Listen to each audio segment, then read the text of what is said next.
Hello, hello. All right, so everybody, welcome back. This is going to be a singles tarot story. So let's go ahead and see what our storyline is going to be for the single aspect. So we take for granted that our character is single in this, and then we see what pops out. We got a King of Wands in the reverse, starting out with the energy of someone who could be quite egotistical, someone who may not be very warm and fuzzy, someone who could be difficult to deal with. And then we have a Knight of Wands and we have a Ten of Cups. This, even though this is a singles read, I'm going to say it like this. A character may be single because I said, you know what?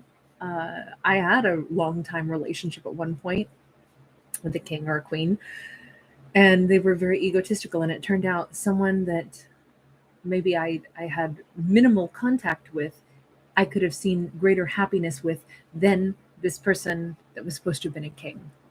Sometimes I feel like it's a character reflecting on what they learned that helped them make a decision.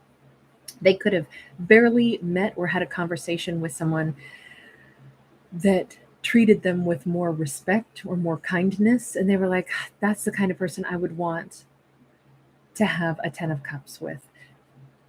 And that might have been something that they reflected on, and they realized that the missing ingredient was, self-awareness and respect. um, I think this was a real eye opener. I don't think that this is a situation where it's like, oh, our single character had some fling with someone else. I think this is someone who they briefly met, who had a level of like personal dignity to them. They could have been born year of the horse. They could have been, I don't know, something about horses. They liked horses. They understood horses. They could have owned a horse. Um, they come across as very British, very proper, but maybe well spoken.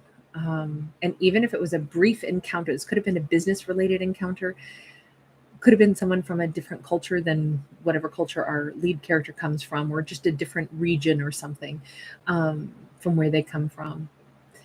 But I think that they realized pretty quickly, I would rather be, even in the 10 minutes I spent interacting with this person, I was shown more respect. And I realized that that's more of what I'm looking for to have a 10 of cups with than this person. And this King of Wands in the reverse could be somebody that our character dealt with quite a bit. It could have really, basically, meeting somebody who's well spoken and respectful for a few minutes could have set the bar much higher than what they were previously dealing with. And I think it was just that eye opener for our character that, wow, in the grand scheme of things, what I'm really looking for is not someone who has lots of money or lots of clout, because a king would have a lot more going for them than a knight. But what I'm looking for is a quality of, how are they as a person? How do they treat me as a person? Are they selfish? Because somebody who does really well sometimes in life, certainly it can go to their head, or maybe it was already at their head and they feel like they're entitled to everything. Maybe they were born with a silver spoon in their mouth. They think that's the way it should always be, and they walk with a strut of, like, not just self-assuredness, but uh, expectation that they're the best thing that ever walked this earth and everyone should bow to them because maybe everyone always has. That's not a good look. And I think our lead character here has seen that I'd rather be with somebody with no money, no clout, but has real respect and maybe is a real hard worker. I mean, they could literally be a workhorse. Um, I'd rather be with that than a pompous lion who thinks that they rule the entire world.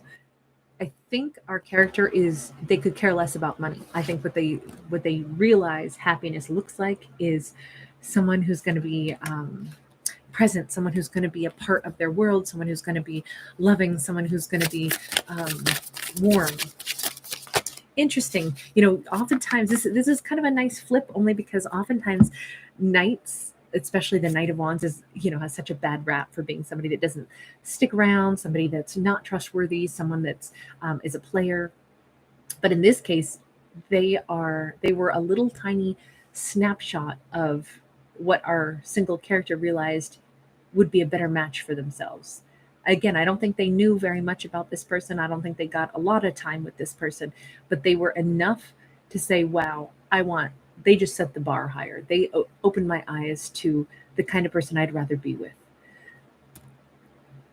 Now we have the star, and that star does have a unicorn on it, which could mean that our character, sorry to like pop the balloon for the Macy Day parade here, but we could very well have someone who's like, but they're now idealizing that. And look, somebody can make a great first impression, and it doesn't mean that it's really who they would be, right? So with the unicorn, we could be talking about a little, like, be mindful not to give too many fabulous attributes to anyone until we really get to know them. But it also can represent that, wow, I can't believe that that kind of person really exists. They're my unicorn. They're the mystical person that I didn't even realize existed. Someone who works hard, someone who's humble. And I just met somebody really fabulous like that. And that's the kind of happiness I'd like to have with a person like that. That's my unicorn. Them or better. That kind of person, somebody like them. We have the emperor. We have the magician. We have the Eight of Cups. I just think that all in all, we have a character who is saying, sorry, my tummy's grumbling. I don't know if you can hear that on camera. I'm super hungry. Um, I don't know if our character is saying, okay, if I met one person like that, one person that has set the bar higher that I know I'd want to have a 10 of cups with, that means there've got to be others out there. They can't be the only unicorn. So now I know better what I'm looking for. I want an emperor. I want to manifest meeting one. And if that means I need to be single, that is fine with me. I would rather be single until I can meet the emperor of my dreams. And I think this is the year for them to do it. This feels like they've I really feel like this is a newly single person that we're talking about. I feel like this is someone who literally was in maybe the no man's land of, am I parting ways with this lion? Maybe they had just started dating this lion and they were like, oh, this person is just so many layers of pompous. I just don't know that I can deal with it. But, am I being too rude? And then they meet, heck, they can go out, to drinks with this person on a first date. And they're just like, oh my God, they never stop talking about themselves. They're so full of themselves. And whatever the busboy, the barista, the bartender is actually more respectful, and it just kind of like completely hits home that I'm not looking for somebody with a ton of money. I'm looking for somebody who has the qualities that I need, and that bartender just showed me I know just what I want, and it isn't that pompous lion. I want maybe the unicorn. I want someone that I'm attracted to, but I want someone super mature. I want to manifest that though. So I'm going to say, okay, thank you. That was a lovely time. I don't think we're well suited to each other. And I'm willing to walk away from this. I don't want to date this person. I don't want to put myself in a situation with someone that fundamentally I don't actually like the way they operate. Does that mean this person is a straight up villain? No. Maybe they have some growth to do. Maybe we caught them in a snapshot where they were full of themselves, overcompensating, whatever it was. But I think our lead character is walking away from someone that they might have just begun to meet or start to contemplate dating, and they were just like, I don't know, do I turn a blind eye to these attributes? And then they meet someone who shows them in a flash of a second, like, no, I don't turn a blind eye to the things I don't want, because this bartender just showed me in 3 minutes more respect than my date just did. That if I had to pick who I'm stranded on a desert island with, I want the workhorse bartender instead of the pompous, super wealthy person who, maybe they have a helicopter to fly us off the island. No thanks. I'd rather stay on the island with this person and struggle beside them because they treat me better already. It's kind of like that much of an obvious indicator, I think, for our character. And so sure enough, now that we see that, we see them saying, I'm willing to be single. I am not, I don't need to go get with somebody else. I'm willing to be single until I meet that emperor that I truly want. I think they walk away from this potential date, or they walk away from even entertaining the idea of that quality of person that they don't really match with. We've got the Knight of Cups in the reverse, and we've got the Eight of Wands upright. It's funny how this Eight of Wands, it almost looks like she's trapped, but she's not. She's intentionally creating these like magical wands all around her. She's surrounding herself with, this is like her manifesting. She's not disappointed at all. She's realizing that she needs to be very clear on what kind of a person she wants to come toward her. So, not just any old Knight of Cups will do. She really wants to think about things with intention. She, he does not matter. This could be masculine just as easily as a feminine. Masculines can go out on dates with selfish women or conceited men or women, doesn't matter, right? Anybody can go out with anyone. It's not a gender specific thing. The conceit is ubiquitous, right? And sometimes we all run through a spell where we're very conceited and then we grow out of it, so it could just be, like I said, a snapshot of a period of time that unfortunately our lead character meets them at a moment where they're just like, oh my god, this person is so arrogant. So instead of immediately like saying, okay, I must get my 10 of cups, I must date someone and they must be correct, this character does a prudent thing and they say, no, I need to really think about, if I know what kind of a person I really want to blend with, let me think about how best to meet a person like that. So is there any work I need to do on myself? Any confidence building? Is there anything that I need to do to think about where would I meet someone who is the quality of person that I'm looking for? How would I go about meeting them? Because this is conversation and action taking, but she's first sitting here and she's really giving it some thought, some self thought process, because I think she's realizing, I want to build myself into the best version of me so that I automatically attract what I truly want. So I think it's really great that this is not somebody who's just sitting there being like, oh, that person was so pompous, oh, that bartender is even hotter. It's not somebody who's just looking at other people and evaluating them. They're saying, what about me? Let me look at, how do I project myself, and how can I like really pursue everything that I truly want? We got a Nine of Cups and we got the Four of Wands. You notice that on this Nine of Cups, once again, we got a big old dragon here. She's pulling back and she's doing things that she wants to do for herself that make herself happy. She, he, whomever our lead character is, they have realized that maybe one of the most attractive things that someone can do for themselves is to make sure that they're doing the things that make them soul satisfied, not selfish or overly indulgent, but if there are things that she wants to work on in her own self that'll make her feel good about her, pull back energy and do some of that first. Then think about, like, what kinds of activities do I genuinely love? Let me go out and do those things, and maybe that's where I meet the person that really matches me. I could meet them when I'm doing a hobby that I absolutely adore. So now I know, hey, we share the love of whatever, pottery lessons or dance classes. There's this element of, for her to meet someone that matches her. If she doesn't like drinking, going out to a bar, she's probably going to meet a lot of people that like to be in bars, that, that's their socializing method. If she prefers, going out into nature and doing a yoga class, she should probably attend more outdoor yoga classes, right? To meet like-minded people that share the things that she likes.